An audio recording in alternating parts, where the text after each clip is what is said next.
자, 여러분 안녕하세요. 이번 시간 2024년 3회 시행이 되었던 기출문제 물리 2급 풀어보도록 하겠습니다. 자, 전체 20문항이 나오고 있잖아요. 여러분들 한번 풀어보셨나요? 자, 앞쪽에 경혜혁신과 ERP 문제가 나오고 있습니다. 총 4문항이기 때문에 20점의 배점을 차지하고 있어요. 여러분들이 잘 꼼꼼하게 풀어서 점수 확보를 어느 정도 해주시면은 시험 합격이 더 수월하겠죠? 자, 보겠습니다. 기능적 특징을 물어보고 있어요. 우리가 ERP에 대해서 기능적 특징, 기술적 특징 얘기했었어요. 기술적 특징을 얘기할 때는 특징들이 어떠냐? 영어로 되어 있는 약어가 나오거나 아니면 어떤 객체지향 기술 이러면서 이제 기술이라는 표현들을 나타내주고 있다라고 얘기했었는데 그 외에 이제 나머지가 기능적 특징이에요 라고 얘기를 해서 이 문제도 그렇게 접근하는 방식인가 싶었어요. 근데 내용을 보니까 그게 아니었더라고요. 어떤 내용인가 봤더니요. 경영 정보 제공 및 경영 조기 경보 체계를 구축할 수 있는 기능을 가지고 있다라고 하는 거죠. ERP를 도입하게 되면은 우리 회사의 재고가 부족한 상황이라든가 아니면 채권에 대한 여신이라든가 이런 것들을 가지고서 우리 회사가 지금 현재 어떻게 운영이 되고 있는지에 대해서 미리미리 파악할 수가 있어. 그런 기능들을 가지고 있어 라고 해주는 거죠. 자, 그 다음 선진 비즈니스 프로세스 모델에 의한 BPR을 지원해주고 있어요. 우리가 선진 프로세스다, 비즈니스 프로세스다라고 해서 뭐 베스트 프랙티스 이렇게도 이제 표현을 하는 거고요. 자, 비즈니스 프로세스 리엔지니어링이다라고 해서 완전하게 새롭게 태어나는 걸 얘기했었죠. 자, 중복 업무 배제가 되고 있습니다. 그리고 또 실시간으로 정보를 넣으면 그걸 가지고서 상대방이 출력해서 볼 수도 있습니다.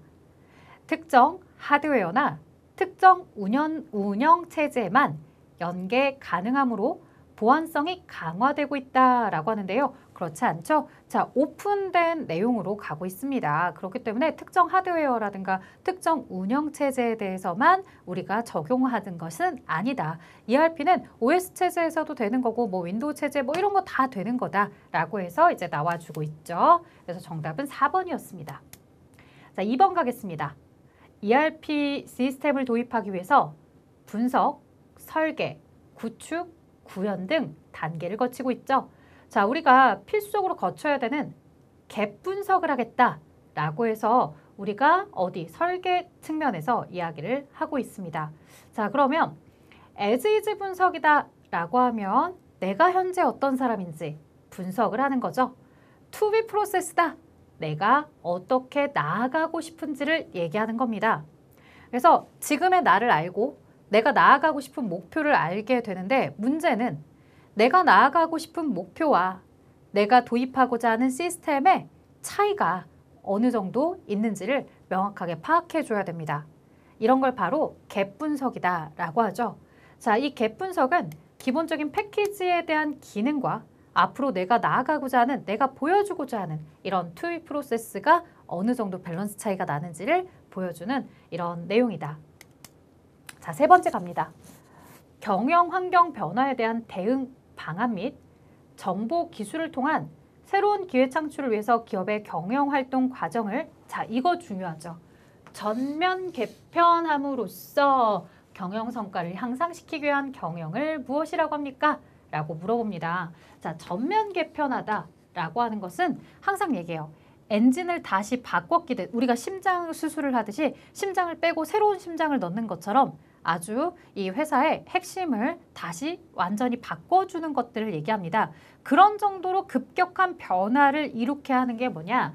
비즈니스 리엔지니어링이다 라고 해서 BPR을 이야기하는 거죠. 비즈니스 프로세스 리엔지니어링이다. 엔진을 다시 갈아 끼우듯이 굉장히 급격하게 변화가 되는 걸 얘기하는 거였죠. 자, 이거의 반대적인 내용으로는 BPI가 있어요. BPI는 임프로브먼트, 점차 점증적으로 조금씩 변하는 거, 이런 걸 얘기하는 표현입니다. 그 다음에 4번 가겠습니다. ERP 도입의 기업의 사원들을 위한 ERP 교육을 계획할 때 고려사항으로 가장 적절하지 않은 거, 전사적인 참여가 필요하다. 모두가 참여를 해야 됩니다. 그리고 교육도 일회성 교육이 아닌 앞으로 지속적인 교육이 있어야지만 이 프로그램의 업그레이드된 사양이라든가 프로그램에 대한 운용 정도라든가 이런 것들이 점점점 발전할 수 있다는 거죠. 자, 최대한 커스터마이징이 필요함을 강조한다. 자, 커스터마이징은 우리가 주문 제작이다 라고 하죠. 주문 제작이라고 하는 건 내 입맛에 맞게끔 뜯어 고친다는 얘기예요. 이게 굉장히 위험한 게 뭐냐면 뜯어 고치다 보면은 어느새 다른 것이 되어 있을 수 있습니다. 왜 우리도 명품 옷이나 유명한 디자이너의 옷을 가져다가 내가 살짝 리폼을 한다고 합니다. 그러면 살짝 리폼을 했을 때까지만 해도 굉장히 예뻤는데 너무 많이 뜯어 고치면 어때요? 야, 그 디자이너의 색깔이 아예 없구나. 이건 완전히 그냥 새로운 물건이구나. 다른 거야. 이렇게 평가를 해버린다라는 거죠. 그래서 커스터마이징이나 이런 것들은 가장 최소화시키도록 하셔야 됩니다. 커스터마이징이 없을 수는 없어요. 있긴 있을 테지만 그런 부분들을 최소화시켜라. 왜? 이미 ERP의 경우에는 비즈니스 프로세스가 잘 혁신이 되도록 짜여져 있는 내용이기 때문에 그걸 가지고 내 회사 입장에만 맞춰서 너무 뜯어 고치다 보면은 산으로 갈 수가 있다. 자, 그 다음 자료의 정확성을 위한 철저한 관리가 필요함을 강조하고 있다라고 하는 거죠. 자, 5번 갑니다. 드디어 여러분들이 기억해야 되는 물류에 대한 이론입니다. 지수평활법이다 라고 하는 내용이 나와 있고요. 1월에 예측 판매량을 언급하고 있네요. 자, 우리에게 1월의 예측 판매량은 얼마입니까? 라고 하면서 평활상수가 주어지는데 1월의 예측 판매량은요. 여러분들 이거예요. 어떻게 계산하냐면 전월에 실제 판매량 곱하기 평활상수 0.2 플러스 전월에 예측 판매량 곱하기 1 마이너스 평활상수 이렇게 하게 되면 2월 당월에 뭐가 나오게 되더라? 실제 판매량이 예측 판매량이 나오게 되더라. 당월의 예측 판매량이라 하면 2월 달에 6개. 전월의 실제 판매량은 6개입니다. 그렇다면 6개 0.1을 곱했는데 얼마에다가 0.8을 곱해서 더해주니 6개가 나오더라. 그러면 여기 6개 곱하기 0.2 해보자. 1.2가 나오는구나. 그 다음에 0.8A 6. 자, 1.2를 차감해보자. 그러면 4.8이다. 자, 0.8A는 4.8. A를 구하고 싶다면 4.8을 0.8로 나누어라. 4.8 나누기 0.8 이렇게 하게 되면 따라서 A는 6이 되더라. 정답이 6이에요. 자, 저처럼 이렇게 쭉 풀어주는 친구들도 있겠지만 사실 너무 어려워요 라고 하는 친구들도 있을 거예요. 그러면 이거 어떻게 하시라 그랬어요? 제가 그러면 계산기를 가지고 들어갔으니까 계산기에다가 1번부터 넣어보자는 거죠. 1.2 더하기 0.8에 A 5를 곱했을 때 6이 나와? 안 나오지? 땡! 그 다음 1.2 0.8에 6을 곱했더니 6이 나와? 오케이, 얘가 정답이구나. 이렇게 가시는 것도 크게 문제가 되진 않습니다. 여러분들이 만약에 나는 수포자였는데 이런 연립방정식 나 못 풀겠어 라고 하면 포기하시는 것보다는 조금 시간이 걸리더라도 계산기에다가 1번부터 2번 이렇게 하나하나씩 넣어보시는 거죠. 대신 넣기 위해서 뭐는 할 줄 아셔야 돼요. 식은 세울 줄 아셔야 돼요. 그래서 식은 세워보셔야 되겠죠. 특히 요 내용이죠. 자, 그리고 사실 제가 이렇게 얘기했지만 암산 잘하는 친구들은 이미 답이 나왔어요. 왜? 6개가 됐대요. 6개에 대한 0.2, 나머지는 6개에 대한 0.8, 즉 0.2와 0.8, 1이잖아요. 6에 6 똑같잖아요. 그럼 6개겠구나. 아마 눈치껏 암산으로 벌써 6이라는 숫자가 답이 나온 친구들도 있을 겁니다. 근데 상관없어요. 빨리 계산하고 천천히 계산하고 그게 큰 영향을 주진 않더라고요. 왜냐면 20문항이고 40분 안에 풀면 되는데 2급을 보러 간 친구들 중에서는 시간이 부족해서 못 풀었어요 라고 하는 친구들이 많지 않아요. 실무는 다르지요. 실무는 시간이 없어서 못 풀었다 그래요. 근데 이론은 시간이 없어서 못 풀었어요 라고 하는 친구들 없기 때문에 혹시라도 제가 앞에 보여드렸던 이런 산식에 따른 계산이 난 좀 늦어 라고 한다고 해서 좌절할 필요 없더라. 정안되면 하나하나씩 대입해서 풀어보자. 자, 6번 갑니다. 제품 K에 대한 목표 매출액을 결정하기 위해서 수익성 지표를 활용하려고 합니다.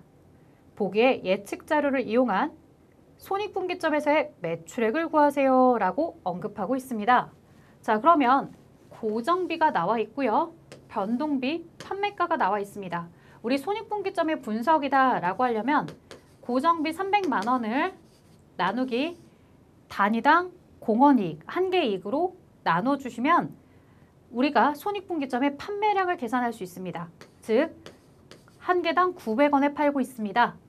이들의 변동비가 600원입니다. 그 얘기는 하나씩 팔았을 때마다 회사에 300원씩 떨어집니다. 고정비가 300만 원인데 하나를 팔아서 300원밖에 손에 안 떨어지니 우리는 최소 몇 개를 팔아야 손해를 보지 않겠군요. 10,000개. 10,000개를 팔아야 손해를 보지 않겠군요. 즉, BEP, 손익분기점에 대한 내용이 10,000개가 나옵니다. 이 10,000개에다가 여러분들은 뭐를 곱해 주셔야 되냐면 손익분기점의 판매량을 구하세요. 이게 아니라 손익분기점의 매출액을 구하세요. 라고 했으니 손익분기점 판매량 10,000개에다가 한 개당 판매 단가 900원을 곱해주면 900만 원이라는 금액이 나오며 이게 바로 손익분기점의 매출액이 되겠죠. 보기는 만원 단위로 쓰도록 하고 있으니까 900 만원이라고 쓰여져 있는 답을 체크해 주신 내용입니다. 이렇게 손익분기점에 대한 내용은 워낙 자주 등장을 하니까 여러분들이 잘 익혀두셨으면 합니다. 7번 갑니다. 불완전 경쟁시장의 한 형태라고 합니다. 완전 경쟁시장과 독점 경쟁시장의 특징을 모두 가지는 시장 형태래요. 완전 경쟁으로서 누구나 이 시장에 참여할 수 있어요. 하지만 특정한 몇몇 업체들이 굉장한 뛰어난 기술을 가지고 있기 때문에 사실상 쉽지 않은 거죠. 그래서 시장의 다수의 기업들이 참여를 하고 유사하지만 디자인, 품질, 포장에서 굉장한 차별화를 가르고 있어요. 우리가 항상 얘기하듯이 자, 예를 들어서 전산회계라든가 아니면 뭐 전산세무 이런 자격증들을 알아보는 친구들도 있었을 거고 ERP나 이런 자격증들을 알아보는 친구들도 있었을 겁니다. 그러한 자격증들을 알아보실 때 어떤 특징들을 우리가 알게 되냐면 사실상 이 업체들마다 모두 다 이런 강의 컨텐츠들은 다 줄 수 있어요. 다 줄 수 있는데 개인도 심지어 유튜브 채널을 통해서 제공을 할 수가 있겠죠. 근데 뭐가 있다라는 거예요. 그들에 대한 품질에 차이가 있다라는 거예요. 검증된 강사진인지 강의에 대한 퀄리티나 강의에 대한 내용의 신뢰성이 있는지 그리고 그 강의에 대한 구색, 촬영에 대한 영상의 질 이런 모든 것들의 차이가 두드러지죠. 그래서 그런 내용들을 보면서 아 이거 에듀윌과 해커스 이들의 사이 이런 것들은 독점적 경쟁 시장이라고 하는구나. 물론 이 시장에 에듀윌과 해커스만 있는 건 아니죠. 그 외에 여러 교육 업체들이 있지만 다수의 이런 완전 경쟁 시장 중에서도 특출난 몇몇들이 아주 뛰어난 재능들을 보여주고 있구나. 이렇게 여러분들이 알게 되는 것들. 저는 그래서 이 독점적 경쟁 시장을 설명할 때 이런 이야기를 합니다.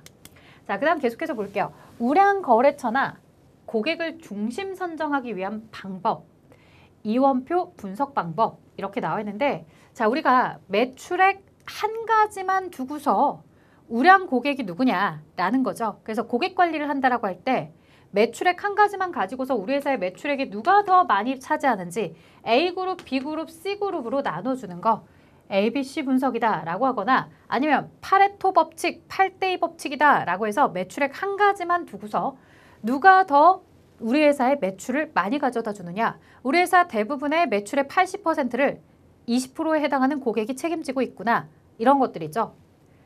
자, 하지만 매트릭스 분석은 달라요. 매트릭스 분석에 대해서는 매출액 한 가지가 아닌 최소 2가지에 대한 내용을 가지고서 분석을 해내는 방식입니다. 그래서 여기서 이원표 분석 방법이다 라고 해서 매트릭스 분석에 의한 내용을 언급하고자 했던 거겠죠. 자, 4번이 정답. 3가지가 있었어요. 이렇게 파레토 분석, ABC 분석, 8대2 법칙 이러한 것들을 얘기하는 ABC 분석 하나, 그 다음에 2가지 요인을 가지고서 얘기하는 매트릭스 분석 하나. 자, 그럼 3가지 이상의 요인을 가지고서 하는 걸 뭐라고 한다? 파레토 분석이 아니라 자, 포트폴리오 분석이다. 이렇게 표현을 하는 거죠. 그래서 내가 한 가지 요인만 고려할 건지 두 가지 요인을 고려할 건지 아니면 세 가지 이상의 요인을 고려할 건지 해서 포트폴리오 분석이 나와 있지 않지만 포트폴리오 분석까지 정리해 주시면 좋을 것 같습니다. 자, 매출액을 기준으로 바드럼 회수 기간을 산출하여 바드럼 회수 기간을 산출하여 여신한도액을 운영하고자 합니다. 라고 되어 있군요. 대금의 회수 기간을 물어보네요. 자, 대금의 회수 기간을 얘기할 때 정말 조심할 점은 매출액이 전체 20억이었잖아요. 자, 20억. 그 다음에 현금부터 따져주세요. 현금 9억. 하지만 현금은 회수하는 날짜가 없으니까 빵일, 0일 이렇게 곱해주게 됩니다. 9억에 대해서는 회수와 관련해서 회수되는 날짜는 0일. 왜? 이미 회수가 된 현금이니까. 자, 하지만 3억 원은 30일. 그 다음 3억 원은 60일. 마지막 5억 원은 90일. 이렇게 계산해 주시면 됩니다. 그래서 여러분들이 쭉 계산을 해보면 여기는 0, 3, 3은 9, 10, 3, 6, 18. 그 다음에 9, 5, 45. 요거 다 더해볼까요? 자, 90 더하기 180 더하기 450 이렇게 하니까 720. 자, 720에 대해서 20억으로 나눠주자. 나누기 20억. 자, 36일이 나오네요. 36일에 여신한도 기간이 나왔습니다. 여신한도액에 대해서 운용하는 회수기간 36일. 그래서 2번이 정답. 항상 현금에 대한 금액도 같이 집계를 하셔야 돼요. 왜냐? 9억, 3억, 3억, 5억 이렇게 다 더해준 거잖아요. 그게 20억인 거잖아요. 자, 그러니까 20억으로 나눠주기 위해서는 현금 9억까지 같이 판단해 주셔야 되겠죠. 그래서 회사가 물건을 판매하고 나서 대금에 회수되는 금액, 매출 전체 중에 현금 거래도 있을 거고 외상 거래도 있을 거다. 그래서 전체 매출 중에서 회수가 얼마나 잘 되고 있느냐 이런 걸 보는 거죠. 10번, 수요 예측 특성에 대한 설명으로 가장 옳지 않은 것.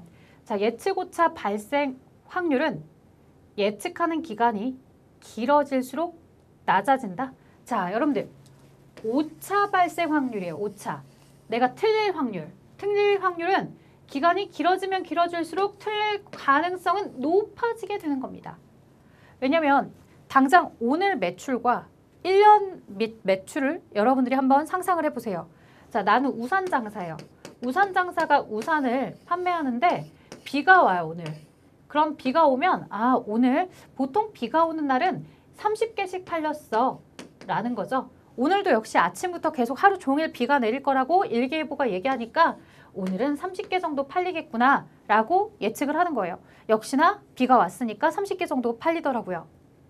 문제는 이렇게 내가 예측을 잘 하니까 누가 그렇게 물어보는 거예요. 너 그러지 말고 1년치 예측해봐. 1년치를 한꺼번에 사다 놓게 라고 하는 거예요. 근데 그거는 어려워요. 왜? 1년에 비가 오는 날짜가 며칠 정도 되느냐 매번 다르더라는 거예요. 어떤 해에는 1년에 비가 오는 날짜가 60일 정도가 되었다면 어떤 해에는 비가 오는 날짜가 100일까지도 되었고 어떤 해에는 180일까지도 그 해마다 다 조금씩 다르더라는 거예요. 그러다 보니까 이걸 정확하게 하루에 30개를 내가 맞췄다고 해서 1년치를 다 예측하려다 보면은 아무래도 틀릴 가능성이 높아지겠죠. 오차 발생 확률이 기간이 길어질수록 높아질 거예요. 반대로 적중률, 내가 맞추는 그 적중률은 떨어지겠죠. 자, 기존의 상품이나 서비스에 대한 예측을 하는 거, 늘상 팔리는 새우깡 같은 거, 신규 상품이나 신제품들보다는 예측에 대한 적중률은 굉장히 높습니다. 왜? 이거는 꾸준하게 40년 동안 사랑을 받아왔던 아이템들이기 때문에 40년 동안 계속해서 매출액에 대한 데이터가 쌓여 있겠죠. 평균치나 이런 것들도 그렇고 그래서 그런 것들을 예측하는 것에 있어서는 어렵지 않다. 하지만 이 세상에 새롭게 나온 신제품 같은 경우는 어때요? 얼마나 팔릴지 전혀 예측할 수가 없어요. 시장에서의 반응들을 우리가 예측할 수가 없다는 거죠. 그래서 먹태깡이 나왔다. 먹태깡은 어느 정도 팔릴 것 같아? 그건 사실 예측하기가 어려워요. 적중률이 떨어질 수밖에 없다고요. 자, 안정적인 기간에 대한 예측은 예측 불가능한 상황이 자주 발생할 가능성이 있는 불안정한 기간에 대한 예측보다는 적중률이 높아진다라고 되어 있고요. 일반적으로 영속성 있는 상품, 항상 얘기했죠. 본 강의에서도 영속성이 없는 상품이나 서비스보다 지속적으로 정확한 예측을 하기가 어렵습니다라고 이야기했었어요. 그래서 영원한 속성에 대한 내용을 두고서 뭐 토지에 대한 얘기를 하면서 토지의 개발의 이슈도 있고 여러 가지 상황들도 있기 때문에 사실 어려워요라고 얘기했던 것 같아요. 자, 11번입니다. 채찍 효과. 채찍 효과는 작은 자극을 줬는데 수요에 대해서 널뛰듯이 자꾸 이렇게 크게 변화된 것들이죠. 그래서 과다한 재고를 보유하게 되는 이런 단점들을 바로 우리가 이제 채찍 효과라 하며 그런 과다한 재고나 이런 수요에 대한 예측이나 이런 오류들에 대해서 해결하기 위해서 우리는 어떻게 하기로 했어요? 소매업자, 도매업자, 제조업자, 그 다음에 원재료, 공급하는 공급업자가 모두 다 정보를 하나로 서로 공유하기로 했던 거죠. 이렇게 하고 해서 내가 얻고자 하는 게 뭐냐? 최적의 내가 원하는 수량을 보유하는 것도 물론이며 원하는 시점 그리고 이와 관련해서 과다하지 않은 재고들 이런 내용들이 우리가 원하는 거였고 리드타임이나 이런 것들도 그렇고 단축시키기를 원하는 거죠. 고객 공급자와 실시간 정보를 공유하고 있어요. 그 다음에 안정적인 가격 구조를 가지고서 갑작스럽게 내가 사재기라든가 대량 구매를 하지 않도록 막는 거예요. 내가 지금 사지 않아도 내일 사도 모레 사도 늘 가격은 똑같을 거야 라는 믿음이 있으면 과도하게 지금 막 하나만 필요한데 2개, 3개씩 과하게 내가 주문을 하진 않을 거라는 거죠. 주문 리드타임은 단축시키고 정보 리드타임은 증가시킨다 라고 하는데 틀렸습니다. 정보에 대해서도 빨리빨리 받아보셔야죠. 그러니까 3번이 정답. 공급망 전반의 수요 정보를 집중화시켜서 불확실성을 제거해야 채찍 효과로서 나타나는 문제점들을 우리가 해결해 나갈 수가 있다. 12번. 자, 공급망 물류 거점입니다. 물류 거점의 재고를 보유하지 않아요. 자, 여기서 가장 핵심 단어는 환적입니다. 우리는 창고에 물건을 두지 않고 창고 안에 물건이 들어오면 곧바로 태워서 다른 자동차로 가게끔 해주는 겁니다. 즉 물건에 대해서 바꿔서 실어가는 기능만 하는 거죠. 십자가 모양을 닮았다라고 해서 크로스 되었다. 크로스 도킹 시스템을 이야기하는 거죠. 자, 우리 여러분들 버스나 이런 것들 생각해봐요. 버스, 지하철, 환승 생각해보세요. 환승. 내가 타고 왔어요. 근데 내가 이쪽 방향으로 가고 싶어요. 그럼 바꿔서만 타면 되는 거죠.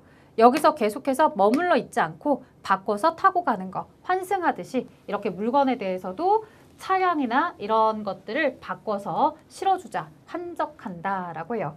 자, 그래서 환적의 기능을 가지고 있고 물류 거점은 흐름에 대한 시스템인 거지 보관에 대한 개념이 아니라는 거예요. 옛날에 물류 거점이다라고 하면 창고에 물건을 쌓아두는 이 장소를 물류 거점이라고 했는데 지금은 물류 거점은 그렇게 쌓아두는 장소가 아니라 물건을 바꿔서 싣고 가는 그런 장소도 우리가 바로 물류 거점이다라고 하는 거죠. 자, 그 다음 13번입니다. 재고 관리 관련 비용에 대한 설명으로 가장 적절한 것을 물어봅니다.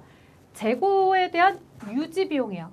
재고를 창고에다 쌓아둠으로 인해서 들어가는 비용들이라고요. 재고량에 따라 달라지는 특성이 있다. 그렇죠. 내가 창고에다가 하나의 물건을 보관하는 거랑 100개의 물건을 보관하는 거랑 생각을 해봐요. 여러분들이 냉동실에다 아이스크림을 보관하고 싶은 거예요. 우리 집 냉동실에 들어갈 수 있는 아이스크림은 최대 100개까지예요. 그런데 내가 아이스크림을 300개 보관하고 싶어요. 그럼 어떻게 해야 돼요? 냉동고가 다시 하나 더 필요로 하겠죠? 즉 재고를 유지하기 위한 비용이 개수가 늘어남에 따라서 증가하게 된다고요. 자, 생산 준비 비용이다 라는 건 뭘 가지고 생산 준비 비용이라고 하냐면 여러분들의 회사가 예를 들어서 내가 빵을 굽는 사람이에요. 빵을 굽는 사람인데 빵을 굽기 위해서는 기본적으로 오븐이 예열되어야 된대요. 오븐을 예열할 때 전기 소비량이나 이런 것들을 내가 금액으로 환산하면 1,000원이래요. 자, 그러면 내가 빵을 하나만 굽든 10개를 굽든 내가 생산을 준비하면서 오븐 예열은 필수이니까 반드시 여기서의 전력 소비나 이런 것들은 얼마만큼 발생하겠다? 1,000원. 생산을 준비할 때 기본적으로 들어가는 1,000원의 비용이 발생하더라는 얘기예요. 자, 생산 수량이랑은 상관이 없어요. 하나를 굽든 100개를 굽든 오븐 예열 시간에 대한 전기 소비량은 1,000원. 재고 주문 비용은 재고를 일정 기간 동안 보관 유지하는 데 드는 비용이다 라고 되어 있는데 재고의 주문 비용이 아니라 보관하면서 들어가는 건 유지 비용이다 라고 하셔야 되겠고요. 주문 서류의 작성과 승인, 운송, 검사 등에 소요되는 비용이다. 즉 재고를 주문할 때 들어가는 비용이겠죠. 그럼 재고 부족 비용은 뭐냐? 결품으로 인해서 나의 소중한 고객들을 잃게 되거나 회사의 신뢰도가 떨어지거나 이런 것들에 대한 손실을 재고 부족 비용이라고 하죠. 자, 어찌되었든 3번과 4번에 대한 설명은 재고 유지 비용인데 주문 비용이라고 말하거나 재고의 주문 비용인데 부족 비용이라고 말해서 역시나 틀렸다. 올바른 것 찾기였기 때문에 일미 정답은 1번에서 나와 있던 상태인 거죠. 자, 14번 갑니다. 재고자산 기록 및 평가 방법에 대한 설명으로 가장 옳지 않은 것. 계속기록법은 보관 과정 중에서 발생하는 도난, 분실, 파손 등의 감모 손실이 기말재고 수량에 포함되지 않는다. 자, 우리가 계속기록법이다 라고 하면 기초 수량, 매입 수량 이런 것들도 파악하는 것은 물론이며 판매되는 물건에 대해서도 실제로 데이터를 넣게 됩니다. 하지만 기말에 남아있는 수량은 추정을 통해서 진행하는 방식이 바로 뭐가 된다? 계속 기록법이라고 합니다. 자, 이런 내용들을 가지고서 보관 과정 중에서 발생하는 도난, 분실, 파손 등 이런 감모 손실은 재고 자산에 포함되지 않는다라고 하네요. 자, 다음 내용으로 볼게요. 실질재고조사법이다 라고 해서 실질재고조사법에 대한 설명이 나오고 있어요. 실질재고조사법은 기초와 매입을 기록하고 나서 판매가 될 때는 관리하지 않습니다. 여기선 그럼 어떻게 하느냐? 기말에 남아있는 수량에 대해서만 실제로 재고조사를 합니다. 실제 재고조사를 진행을 했을 때 기말에 몇 개가 남았구나. 그렇다면 나머지는 모두 다 판매가 된 거야 라고 추정하는 방식이에요. 자, 그러다 보니 어떤 문제점들이 발생하냐면 기초 10개, 매입 90개로 전체 100개 중에 기말에 재고조사를 했더니 30개가 남았어요. 그래서 나는 자연스럽게 70개가 판매되었을 것으로 추정하고 이 판매에 대한 70개를 바로 매출 원가로 넣게 됩니다. 얘가 매출 원가로 들어간다는 것은 우리 회사가 물건에 대한 판매액, 매출액에다가 차감하게 되는 매출 원가가 70이라는 얘기고요. 여기서 매출 총 이익과 그 다음 나중에 당기순이익이 되는 금액인 거죠. 자, 헌데 알고 보니 실제 재고조사법이다 보니 어떤 부분에서 누락이 되냐면 기말에 남은 거 말고는 모두 다 팔았습니다 라고 추정을 했는데 실제 판매된 게 60개만 판매가 됐을 수도 있다. 아니 그럼 10개는 어디로 간 거야? 기말에 남아있지도 않은데 내가 이 부분에 대해서는 감소되고 마모된 회사의 손실일 수도 있는 거 아니냐. 꼭 판매라고 보기는 어렵다 라는 거예요. 그래서 실질적인 판매가 60이 되어야 합니다 라는 거죠. 그래서 매출원가가 70이 아닌 60을 빼버리게 되면 그만큼 매출 총 이익은 더 커지게 될 겁니다. 예를 들어 매출액이 100이라고 했을 때 원가를 70 빼서 매출 총이 30이었다면 매출원가를 올바르게 고치고 나서 보면은 매출원가가 너무 과대 계상이 되어 있었구나. 그로 인해서 매출 총이익이 너무 과소계상이 되었어 라고 할 수 있는 겁니다. 그런데 실질재고조사법에 대한 설명을 읽어보니 감모손실들 수량을 매출 수량에서 제외하므로 매출원가가 과소평가가 되고 라고 얘기했는데 사실 이렇게 이익이 과세계상이 될 수 있다라는 방식은 어디에 포함이 되는 거다? 계속기록법에나 해당하는 거지 실질재고조사법은 반대이다. 매출원가 같은 경우에는 지금 현재 과대평가가 되어 있는 상태로서 이익이 과소평가가 되게 됩니다. 과소계상이 되었습니다. 이렇게 표현을 해야 되는 거죠. 그래서 2번이 옳지 않은 설명이었다. 자, 그 다음에 그런 설명도 있어요. 재고자산에 대한 평가 방법은 재고자산에 대한 가격의 평가를 이야기하는 건데 얘는 수량에 대한 방식 아니냐라고 하면서 왜 수량에 대한 방식이 설명이 되느냐라고 이렇게 이제 설명이 되어 있기도 한데 그보다 제가 지금 설명드렸던 방법이 조금 더 여러분들한테 맞을 것 같아서 설명드렸습니다. 교재에도 동일하게 나와 있으니까 혹시라도 잘 모르겠으면 교재를 통해서 다시 본 강의를 들어주시면 좋겠습니다.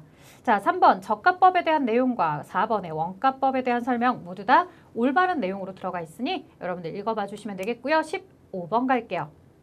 자, 운송 경로 유형으로 가장 적절한 것 권역별, 품목별, 거래처 밀착형 물류 거점. 자, 거래처에 가깝게 물류 거점들이 들어와 있더라는 거죠. 자, 물류 거점 운영 방식으로서 거래처의 물류 서비스 만족도는 향상이 되죠. 왜? 너무너무 가까우니까 빨리빨리 올 수 있거든요. 단점으로는 이 앞에 권역별 물류 거점도 있고 품목별 물류 거점도 있다 보니까 물류 거점이 너무 많아요. 이미 여기서도 이렇게 물류 거점이 많은 상태였는데 뭐 때문에 여기 보시는 것처럼 지금 다시 소비자들에게 있는 밀착형, 거래처 밀착형의 물류 거점을 또 가져감으로 인해서 거점이 너무 많다라는 거죠. 자, 단점으로는 물류 거점 및 지역별 창고 운영으로 다수의 물류 거점 확보나 운영비가 가중되는 운송 방식이다라고 해서 얘기가 되어 있습니다. 거점 자체가 너무너무 많아서 이루어지는 거니까 여러 단계를 거쳐서 지금 여기 보시다시피 권역별로, 품목별로 그리고 다시 누구에게 이런 거래처 가까이, 거래처 밀착형으로 이렇게 거점들을 많이 가지고 있으면서 단계를 많이 밟아가고 있다. 다단계 거점 방식이다라고 얘기해 줄 수 있겠네요. 자, 그 다음에 창고 배치. 창고는 뭐 모듈화, 규격화한다. 여러분들도 마트에 가시면 뭐 여기는 유제품 코너다, 여기는 라면 코너다, 여기는 장류다, 여기는 소스류다 이렇게 나눠 놓죠. 자, 그 다음 높낮이는 어떻게 해야 돼? 높낮이는 가급적이면 비슷하게 맞춰줘야 되겠죠. 그래서 최대화가 아니라 최소화가 됩니다. 자재 취급은 정말 조금만 만지셔야 돼요. 자꾸 물건은 아무리 새 거여도 자꾸 내가 만지작 거리면 어때요? 흥거되잖아요. 그러니까 가급적이면 최대한 내가 물건을 터치하는 횟수를 줄이게끔 관리해 주셔야 돼요. 흐름에 반영하는 직진성에 중점을 둔다라고 했는데 보통 이제 우리가 마트에 들어갔을 때도 쭉 직진의 동선에 따라서 마트 장을 보고 이렇게 나오게끔 하는 것처럼 마찬가지로 창고를 꾸미는 사람들도 창고에 갔다가 이거 필요해서 여기 있다가 그 다음 다시 또 처음으로 돌아갔다가 저 끝에 있다가 다시 중간으로 왔다가 이렇게 하지 않도록 하는 거죠. 그래서 최대한 동선을 고려해서 창고를 배치해 주세요 라고 하는 게 바로 직진의 흐름성에 중심을 둬야 된다는 표현입니다. 17번입니다. 자체 생산하는 것이 유리한 사례는 몇 개인가? 자, 우리가 자체 생산을 할 수도 있고요. 그 다음에 외주를 줄 수도 있다라는 겁니다. 자, 자체 생산은요. 나만의 고유한 기술을 가지고 고유한 기술에 대한 내용이라든가 아직 특허를 취득하지 못한 특허가 아직 완성되지 않은 부분에 대해서 얘기를 할 수 있고 대량 생산을 해서 규모의 경제를 이룩할 수 있다고 한다면 자체 생산을 하라고 합니다. 그럼 외주에서 우리가 생산하는 건 어떠냐? 외주는 말 그대로 자체 생산이랑은 다르게 반대편 이야기라고 보시면 됩니다. 고유한 기술이 없어요. 외부에 오픈돼도 되는 방식이에요. 그리고 특허나 이런 것들이 이미 다 완료가 되어 있는 상태예요. 그리고 잦은 모듈 변경이 있어요. 잦은 모듈 변경으로 계속해서 조금 생산하다가 바꾸고 생산하다 바꿔야 되는 상황이에요. 이러면 내가 스스로 다 해결하려고 하지 말고 외주를 주란 얘기예요. 자, 특허가 없는 품목으로 기술 보호가 필요가 없다. 외주. 제품의 구성에서 전략적으로 중요한 부품이 있다. 자체. 생산품의 모델 변경이 자주 이뤄지고 있더라. 외주. 기술 진부화가 예측이 된다라고 한다면 기술 진부화나 이런 것들도 모두 다 외주를 줘서 최대한 우리 회사가 보는 리스크를 줄여야 됩니다. 자체 생산에 대한 설명은 한 개밖에 없었습니다. B번 하나. 자, 그 다음 계속해서 18번입니다. 가격에 대한 할인 방식인데 ROG 방식, 수취율 기준, Receipt of Goods. 그래서 상품을 수취하자마자 현금 할인 날짜 카운트가 시작된다라는 거죠. 수량 할인 방식이 아니라 현금 할인 방식이라고요. 그 다음 할인 기간의 시작을 송장의 하수일 또는 선적 화물의 수취일, 그래서 수취일 기준이라고 부르는 거죠. 자, 원거리 수송, 멀리 갈 때 구매 거래처에 대금 지급을 연계해주는 효과가 있어요. 왜냐하면 물건을 우리가 배에 실어서 선적한 시점부터 갑니다. 이게 아니에요. 선적을 한 게 아니라 여기 도착한 시점부터 우리가 현금 할인 날짜 카운트 1, 2 이렇게 들어갑니다. 라고 얘기해 주는 거니까 아무래도 배에 실어서 물건이 도착할 때까지 기간은 현금 할인 기간에서 제외가 되니까 굉장한 혜택이 된다라고 해서 ROG라는 조건을 주는 거죠. 자, 그러면 요거 ROG에 대해서 이거 뭐예요? 10일 안에 갚으면 5% 깎아줄게 이거죠? 근데 여기 거꾸로 써놨어요. 5일 이내에 갚으면 10% 깎아줄게 라는 건 틀렸습니다. 자, 저 내용은 뒤에 날짜고 앞에가 할인율입니다. 10일 안에 갚으면 5% 깎아줄게. 자, B와 C가 있어야 됩니다. 3번이 정답. 19번입니다. 자, 요거 조심하셔야 돼요, 여러분들.